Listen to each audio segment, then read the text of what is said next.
Welcome everyone to another episode of Cubfidential. I produce the show, and while I'm going to be the fill-in host today. JB Ellis unfortunately can't be here. He ate one too many hot dogs, and he can't be here. So. But anyhow, yeah, but well wishes to him. We'll be seeing him next week. But I'll be your host, and we have actually uh a loaded show, and as you can see from the title, slumping week. So, wondering where did the Cubs go? They look like they're starting to emerge a little bit more from last night, but then this past week, complete disappearing act. So, I got my guys. We're gonna go ahead and bring them in here and do like a round table. We got Jason, and we also got Bakken. So, how you doing, fellas? What's going on? What's going on, Uh, man? is is JB on like a recruitment trip to find us some bullpen help? Because that's what the Cubs need. Maybe even some offense. You said a bad week, Denzel. This has been a bad month. I mean, this is like where your old lady's on her rag the whole month, and she keeps telling you ain't scored because that's what this Cubs offense and bullpen isn't doing. Yeah, yeah, pretty much. And it's like no all three things can. The crazy part about it is the biggest one of the biggest negatives last season was like the defense, right? You figure somehow they won 83 games with like a bad defense, but now here it is. It's like we can't never have all three. We can't have the bats, the bullpen, and the starting rotation all like in sync. We, We you had the you offense, can't and you can't be bad at multiple things. You can't be the worst at multiple things. They're worse in the National League as far as running the base pass, have the most outs on the base pass. mhm, So that shows you right there they're kind of undisciplined on the base pass. Only the Angels have got more outs in the base pass. So you can't be that and then have as bad as the bullpen that we have, one of the worst bullpens in all of baseball. Like, can't have multiple bad things. You can't have like a batting average of where everybody's batting like less Doza line right now. I mean, Jesus. yeah, You can't have multiple bad things. If you're going to have one bad thing, pick one bad thing, but we can't have biggest multiple struggle. bad things. And Yeah, then absolutely. it shows, I was ready to call the season tonight, but luckily Ian had saved the day. So if we lose to the White Sox, I said I'm done. Yeah, agreed. I went to bed and it was like 3-0, and I woke up and they ended up winning the game, and I was like, my best friend is a Sox fan, so I have to deal with it all the time. But he's a good Yeah. guy. But I would have heard about it if the Cubs lost to the Sox, man. Definitely. Yeah, and the Sox are literally one of the worst teams in the majors. Like they are as bad as how like Nick talked about the Cubs just now. You can't like lose to the 15 win Sox, but we'll get to that in just a moment. Now last week we left off with the 6-3 win, but they went on ahead and they actually lost the series. They dropped 3-4 to the Brewers. They avoid sweep, of course, with the 6-3 win in 10 innings. Of course, Brown had pitched 7 no-hit innings. And then that was that amazing. It was like a 5-run 10th that went on ahead and had the Cubs pull ahead.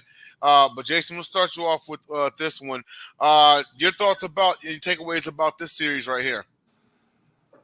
Yeah, I mean, you got to perform against your top dog in the division, and obviously the Cubs did not do that. I was hopeful that it would get turned around, but it just wasn't so. So, um, like we kind of talked about, the team they're average, man, average everywhere. And obviously their record, I think they're like 30-31. So they're just an average team right now. And they need to put together some games where they can put together a winning streak. Yeah, I mean, and then also we going down the neck because you figure the Cubs are at least good enough to split this series, and then they drop 3 or 4. So take it away. Yeah, I mean, you feel good right after the first game. Brown pitches his butt off. Unfortunately, bullpen. So and then we get the 6, 5. score 5 runs in 10th, and you're like, hey, we got Shota going, in game 2. It's a game we should win. He has his worst start of his career. He hadn't gave up like 5 runs all year and gives up 5 runs in that game. And the Cubs battled back and made it interesting at times. But, these are the games that you want. Those series you got to win is against the leading Brewers. And we're just not an overall better team than us right now. And that's just kind of look at it. Shota didn't have his – now this is 2 outings in a row. Last night's outing wasn't great either. The Brewers outing wasn't great, and it's weird. They said he had like a long distance between starts, and it didn't go as well. Where he has shorter distance between starts, he does really well. So, and kudos to Shota after that game, apologizing to his teammates and Craig Counsell, like, hey, that's on me. Like, I got to do better. I got to pitch better. Yo, man, you've been pitching your butt off, and we've been letting you down. You can have this one, maybe even the last one, but can we just get back to being Shota, because we can't afford you to be giving up 4 runs and yeah, and it's really hard to kind of go unbeaten like the whole, because it's a long season, 162 games. It's kind of hard. So you kind of figure he's gonna have like 1 or 2 games like this. Not saying it wish would happen earlier or anything like that. I mean, like Jason said, they're now they're 28-29. And yeah, they're right around 500, and hopefully, as of right now, the Sox are up 1-0. But want to move on to our second game, or not game? I'm sorry, second series, and that was the Red series. So the Cubs dropped 2 or 3 to these guys. But in game 2, they win 7-5. Swanson had a go-ahead 2-run homer in the 8th, and Suzuki hit a grand slam in the 2nd inning. Nick, your thoughts about this series and that particular game? Yeah, Friday was an incredible. It was a fun game. Friday, it was like a battle we were like battling back and forth, and then the bullpen rears its ugly head once again. Gives up a run lead in the 7th, and then the one in the 9th. Obviously, that hurt because we lost 5-4. Good teams find ways to win 1-run games. Bad teams don't.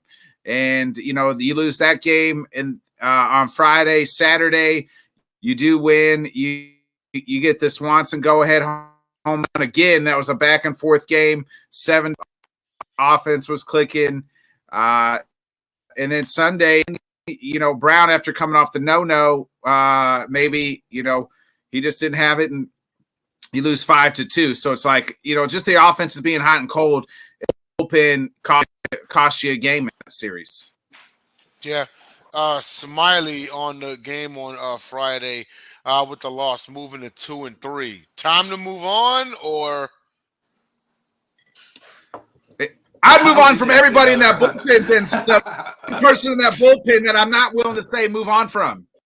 There's not one, not a single one. There's not one guy out there that's like, you know what? Bring that guy in. He can get us 2 outs, much less 3 outs. We don't have that guy. We don't have a guy that can go 1, 2, 3 outs in the bullpen whatsoever. Not one. Yeah. It's almost as if the Cubs have to put up like a 5 to 6 run cushion. Like if it's close, oh man, that's when it starts getting like this tight. But that's unfair to have to. I mean, don't get me wrong. The Cubs bats definitely need to return on a consistent basis. But it's unfair to say, like, man, we need to give our pitcher, our bullpen, we need to give them like a 7-run lead because they're that bad that they may almost blow it. Swinging over to Jason, your thoughts about the series, man? Yeah, I was just gonna say in the game 2 when the Cubs won 7-5, the runners in scoring position, they were 2 for 13 and they left 6 on base. Same thing with the game 3 when they lost 5-2. Runners in scoring position, they were 1 for 11, and they left 9 on base. That's been a strong theme all year. I feel like the bullpen's going to take the brunt of it because they're still scoring runs. But it seems like when you watch these games, if you zoom in on these games, it's like, man, we're getting guys on base at times, but we just can't ever come up with that big hit. Morale and Bush have been they're hitting the ball hard, but it's right. They've been some of the most unlucky hitters in all of baseball. If you look at their numbers, but like they're hitting the ball hard. It's just right at somebody, and every time it's like, oh, we got a guy on second, like you get a single here or let's get a double. We don't even. I'm not asking for some home runs. Just keep the line moving, and it's like we can't ever get that. Keep the line moving, and it's been a struggle all season. Yeah, and I wonder why. I wonder if that's the reason why they sent Madrigal trying to get home on that play. Just to you have that opportunity to score, but obviously Madrigal's slow as hell, and he got gunned down by Cruz. So I don't know if that was the best call. That play sucked, especially too, right? Because that was the second out, and then Cody smokes one deep that would have been a sac fly time in that. Yep. In that series, in that game. I'm glad you remembered that because I forgot all, but that seems like a lifetime ago to me in my brain. So like now I'm like, oh yeah, it's because I watched it live. Yeah. I mean, and the crazy part is like, you look at and say, okay, so they lose 5-4, right? And then but go back to the Brewers series. Okay, all right, Brewers won by 4 runs. Brewers win by like 4 runs. Win by 2. But it's these close games. Like the Cubs have had their share of 1-run losses. I know one of my concerns is being able to finish games, but then that alludes to Nick's point is the bullpen. Like you shouldn't be coming in there and blowing everything. We should not have to put up like a 5-run cushion just for you to come out here. So yeah, they have to learn how to finish these games out. But if the game's ended in 6 innings, the Cubs would be the best team in baseball. But unfortunately for us, it doesn't end in 6 innings. And you know what? If the season ended after 30 days, the Pittsburgh Pirates would be in the World Series every year. Well, we might have been too, Denzel. But right now, I mean, the month of May, we took a beating like the fresh dude in prison. Yeah. But you know what? There has been a redeeming game, and we brought it up already, and now we're going to cover it. They came from behind to beat the White Sox last night, 7-6. They erased a 5-run deficit. Ian Happ goes clutch with a go-ahead 2-run double in the 8th inning. Nick, take it away. Your thoughts about this game? Yeah, you said redeeming. I don't consider it redeeming at all, actually. I consider it more worrisome than I do redeeming. We should just been able to blow this team out. They have 15-46. 15. They're the worst team in baseball. The team who doesn't even have a home in the A's are better than the White Sox, and we're barely hanging with the White Sox. And I get they're our rival, and they kind of get up. But geez, it's a crosstown rival, though. Yeah, but I mean, it's still like it should never be close. It should have never been like we're playoff aspiration team. Like I still somewhat view as it's dwindling below, in front of my very eyes. I might change my mind if we get hot again because that's just how I live my life. But right now we stink, and we shouldn't. We should still be able to beat these teams like this. The White Sox. We should be able to beat the brakes off of them. It shouldn't be 6-7. We shouldn't be having to, in a slug fest with the White Sox. They stink. We're barely beating them. Yeah, I mean, it does appear that it would be one of those games where, like, if you were watching it in person, it's like we won, but like I'm pissed. Oh, why? Because we should have blown them out. No reason why we should have been behind like 5 runs. You know what I'm saying? But and again, Shota was pitching. Opened up the mound. You're like, oh, this is a game we should win 3-4-0, right? Like, you know what I mean? He didn't have his best outing second night in a row. And it took some 5-0 in this game. I mean, at least we hung around and didn't, you know what I mean? Kept fighting. I guess that's what you can pull away from this team. At least we keep fighting. That's probably, but you know what? That's probably going to be and I'll speak it over to Jason here in a few seconds. That's probably my takeaway. My one takeaway from this game is the White Sox went up 5-0 and then remembered that they were the White Sox. That's pretty fair to say, but I'll swing it over to Jason and get your thoughts about this game. Yeah, I just wish the Cubs would remember that they're the Cubs, and they need to produce some offense, man, because like I said in the past couple of shows, being down 5-0, man, it's rough to like play from behind and keep keep the pitchers in the games. And with our bullpen, man, I mean, it could have been, by the time it could have been 7-0, you know. But like I said, I went to bed. It was 3-0. I said, screw the Cubs, man. I'm like, I'm done with this team, man. If they lose to the Sox, man, because it's just bad. It's horrible, man. At the end of the day, and that's the way it's been for you, Jason. It's like every game, I'm like, you know what, F this team, and then I wake up the next day, and it's like, no doubt about it, I'm ready to get hurt again. So that's life. I think that's like half the Cubs fans on Twitter. You know, one day they're like F the Cubs, and then the next day they're all like, you know, bring on the World Series, and we're gonna, you know, bring on the playoffs, whatever. But it's an up and down season, and like I said, it's a long season, 162 games, man. So, you know, if the Cubs can like get everything together, I think they'd be above average team. But I'm not even asking. I'm not asking to get everything together. Just pick what you're gonna suck at. Pick what subject to suck at. You know what I mean? Yeah. Like it's like when your son brings home straight F's. You're like, pick one subject that you're gonna be bad at. Don't pick all the subjects. Like, can we pick one subject where you're just like, okay, you're not good at math. I'm okay with that. But can we get an A in history? You know what I mean? A B in history. We can't suck at multiple things. We're not good enough to suck at multiple things. Can you show up to PE? Literally, that's all you got to do. You know? Exactly. You got to just put out your gym shirt and shorts. And that's it. Exactly. Yeah. Well, but I mean, you know, they've lost. Go ahead. I'm sorry. Sorry, man. They've lost. I think like what has been six series in a row that they've lost. Yeah, they've lost six series in a row. Yeah. Yep. The stat before the White Sox, they played the White Sox. White Sox and Cubs were like combined like 4 of the last like 18 games or something like that. It's like 4 of the last 20. It was like ridiculous how bad both teams were been. White Sox, Cubs were like 2-10 in the last 2-8 in the last 10. The White Sox were like 0-10.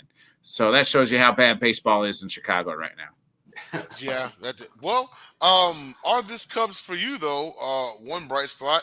It's Christopher Morel, who in that game last night, he went 2-4 with a home run, drove in two runs and scored 2 as well.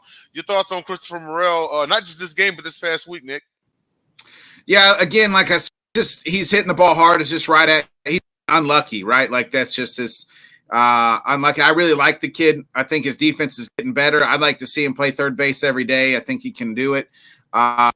Reminds a little bit of a young Aramis Ramirez. Like Ramirez really struggled at times in the field and then got better the more he played. And I think Morel can kind of be that. And really, if you think about it, Aramis Ramirez outside of Ron Santo is probably the greatest third baseman the Cubs have ever had. Yep, true. Yep. Jason, your thoughts on Christopher Morel this past week and in the game against the White Sox? I just think he's an exciting player, man. He kind of like reminds me of Javi Baez. I mean, he's got that energy, brings that energy to the game. You know, he's running around the base paths, tossing off helmets, ripping his jersey, you know, whatever. He's hyping up that team, man. I love that energy for a young player like him. Yeah, if the game is tied late or close late, and he comes up to the plate. And if they're in Wrigley, it's almost like impending doom. You know what I mean? Like he's just him. You figure, okay, if you were to pick the top 3 clutch, I'm talking about come through in the clutch late, I would go with Happ, maybe Swanson, but Morel definitely number 1. Who would you have, Nick? Yeah, probably I like Morel. Swanson's usually pretty clutch, and Bellinger's had some big hits as well too. So Nico too at times. So you know what I mean. So, but yeah, Morel's been there. He's kind of been like, you know, Jason said, he's been that Javi Baez type, you know, energy guy. The guy you enjoy watching every day. Yeah, absolutely. And lastly, Jason, if you had to pick a top 3 clutch, like right now, like when it's on the line and they're gonna come through for you, who would you have? Cody. Billy? Every time you chant his name, man, he hits a home run. I think they need to chant his name more often. Yeah. Who you got behind him? Man, I like Nico too, man. I think Nico produces some good quality at bats, man, and in the clutch too. But yeah, I think those would be the top 2, and I think Morel would be like the third. But okay. like I said, man, I like Morel's energy. I think he's a young, good player, and I agree with Botkins. You know, as far as playing third base, I think he needs to play every day, man. And he'll get better as the days go by. So. Yep, absolutely. Well, we'll swing into our segment. Actually, it's got two parts, and that's our Outside of Wrigley segment. So, the biggest news: the Padres infielder and outfielder Tucupita Marcano receives a lifetime ban from the Major League Baseball amid betting violations. 4 others from other teams received 1-year suspensions. Jason, your thoughts about this? I didn't follow the story too well, but I mean, you know, I just don't get why he got a permanent ban. He bet on baseball. He bet on baseball. Oh, okay. Yeah, on the Pirates. What the other 4 guys do? So I don't know what the other 4 guys. The other 4 guys bet on baseball too, but not on their own damn team. No. Ah, okay, gotcha. Yeah, get him out of there. Pete Rose, yes. Yeah. Nick, your thoughts on this? Yeah, exactly. It's don't be Pete Rose. It literally states in every. I talked to Jonathan Grishman's a regular on my show on Monday nights. He's a former minor league player. As it says right there, every dugout you ever clubhouse you walk in, don't bet on baseball. Pretty much be Pete Rose, right? Like these are the no-nos. Like do it, and he did it, and we're learning more about it as every organization. NBA, Jonte Porter was betting on his games. Yep. Like it's happening in every league. Guys in the NFL are betting on the NFL, but not on their teams that we know of. Calvin Ridley just came back last year from a year-long suspension. Calvin Ridley, Jameson Williams. Like there's been people, you just don't do it. Like it's easy today. It's easy, right? Because like if you're in a legal state, it's just easy. Click 2 clicks of the button and you can do it. But and just don't bet on your sport. Like that's the thing. Just don't do it on your sport anywhere near the clubhouse or anything like that. Like there's no need for it because you're throwing your life away as far as earnings, whatever you're gonna think you're gonna win. And all these guys suck. That's the thing. Not one of them's winning. Like the dude, Tucupita or whatever his name is, he was losing money.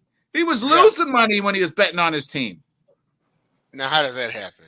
It's like you didn't even win any money, man. Like that is insane. That is truly insane. Well, what I wouldn't understand is like if you're making millions and millions of dollars a year, why are you betting on your team in pro sports, man? I just don't get it. That to me is like greedy, Yeah. But you know what? We actually touched on it last night on the Sideline Sports Show. Is you have some people who are just like you take Michael Jordan, right? Michael Jordan had a gambling addiction. It's the thrill. It's the thrill. I was like, it's less about a gambling addiction and more of an addiction to winning. He's a natural competitor. It don't matter about the money. It don't matter about the money. It's just like, okay, Jordan makes a $10,000 bet, which is like $1 to us. You know what I mean? And he's going to blow that 10 grand in 4 minutes. But he values the win more, So to some of these guys, it's about just winning something, especially if you're not winning on the field. You got to win something, right? I'm not telling everybody to do it, I'm just trying to tap into the mind of why someone would do something like this. Yeah. We'll also go to our Outside of Wrigley part 2. So the New York Yankees currently hold the second best record in the majors at 43-19. Jason, first. Who do you think is the main key to their surging success? Juan Soto or Aaron Judge? I'm going to go with Juan Soto. Juan Soto, he's got the 17 home runs, 53 RBIs, batting .319 off the year right now, man. And he leads the team in hits. He's got 75 hits. So I'm going to go with Soto. I think he's the leader of that team. No, not a bad pick at all. Neither one really is a bad pick. Swinging on the Nick. Who do you have now? Keep in mind, Aaron Judge is having a hot season. He is on pace to break his own record. But who do you got? You think it's more Soto or more Judge? One guy's been there, one guy hasn't been there. It's the guy that hasn't been there, right? It's Juan Soto. Juan Soto's MVP right now. I mean, we're 2 months into the season, and Juan Soto's MVP. Like this guy, we saw what Judge got, and we saw now he's not going to get. Shohei got because of the pitching aspect, But what Juan Soto, the money he's about to acquire in the offseason, I mean, back up about 2 or 3 different Brinks trucks for this young sir because, I mean, he might have his own gosh dang bank after this because the season he's putting together. Yeah, I mean, I think he leads the team in like almost like every category. Yeah. I mean, the Yankees might as well just give him a check and say, fill out how many years in money you want right now. Yeah, absolutely. You know, because if they let him walk out the door, we know the guy across town in New York, in Mets, Mr. Cohen, he will give him a blank check. Oh yeah. If they let it, and you know what, Soto? Because I when I first heard about it, I was like, man, how could the Padres let this man walk? And then look at him right now. You know, they traded him for nothing, really. I mean, yeah. You know, but I don't know. Even for a team like the Padres, who hadn't seen the postseason, you know, in what they went to the NLCS 2 years ago, but when was the last time they had been like anywhere near the playoffs? I would have done everything in my blood to try to keep them. I'm just saying, you know. But I'm gonna move on to a more well-known name now. I know that the 2003 season ended in mass disappointment, whatever angle you want to spin. But there's one bright spot that I did want to bring up, and that was pitcher Mark Pryor. So we're going to take a revisit back at pitcher Mark Pryor's 2003 season. The man led the team as far as pitches went 18-6. He had a 2.43 earned run average and 245 strikeouts. Nick, your thoughts about Mark Pryor that season?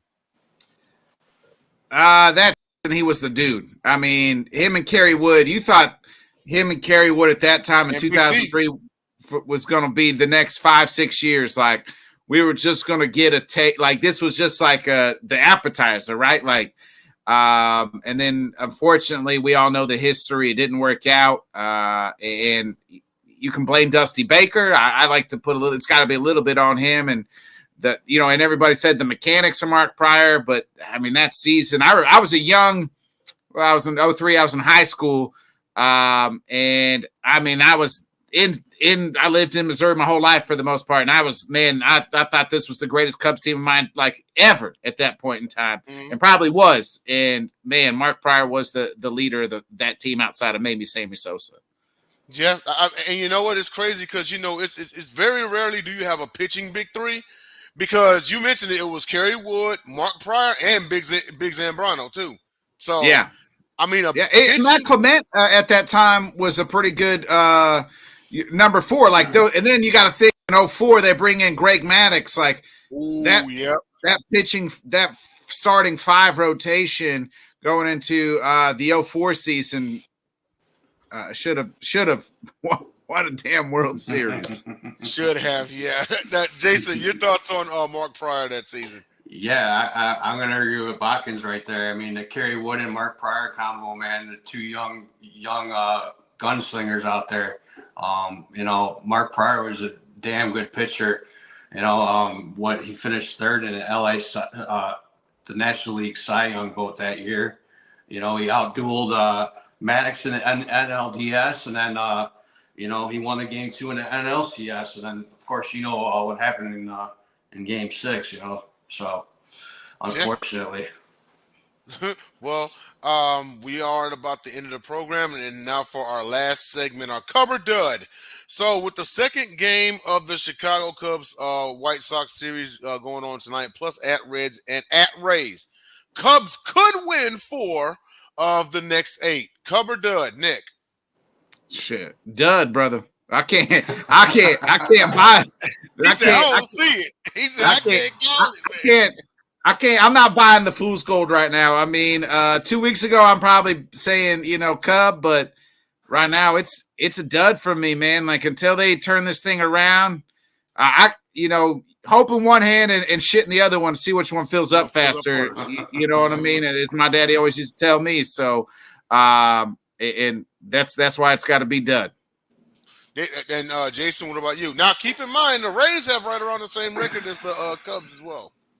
Yeah, I mean, you're talking about, you know, the Cubs are a 500 team right now, so I like that 4 out of 8. So I'm gonna go Cub. Oh, okay. You got anything further on it? Nah, I mean, besides Ian Happ owning the Reds, hopefully they can put a winning streak together against the Reds, and were they playing in Tampa? I believe they are at Tampa. Actually, you know what? Here, let me double check that real quick. Yeah. Cubs just tied it, bottom at the second. 1 out, 1-1, and bases are juiced. So yeah, what is it? Let's see, this is June. Okay. So Cubs Reds starts Thursday, and then let's see. Yeah, it'll be at Tampa. So you'll be at Tampa for a 3-game series. Yep. Yeah. But you got 4 on the roads at Cincy. And Cincy's 29-33, that's why I don't get dropping 2 out of 3 to them. Yep. And they were at Wrigley. But hey, maybe they get their revenge. I'm going to say Cub. I think they pull it out. I think they do go 4-8. And I hope you guys are right. I hope it's more than 4-8. But why not 8-8? Right? I mean, they can do it. They can. You're right. They can. But will they? Is the question. And I can't say that they're good. You know what I mean? You know why I say 4-8? Just like you said in the beginning of the telecast, bullpen, failure to close games. So it's going to be one of those. It should have been 6 out of 8, but it'll be 4-8. But don't be surprised if you see another dramatic win also. Yeah. So, with that said, we're going to go ahead and sign off. Thanks to Jason and Nick once again for coming on the show weekly as usual. Everybody tune in to Sideline Super Sports for more. So for Jason and for Nick Botkins, I'm Denzel Snipes. We'll see you next week. And hopefully we can talk about some winning ball, man, and not just one game. Win a series, Cubs. Go Later. Cubs.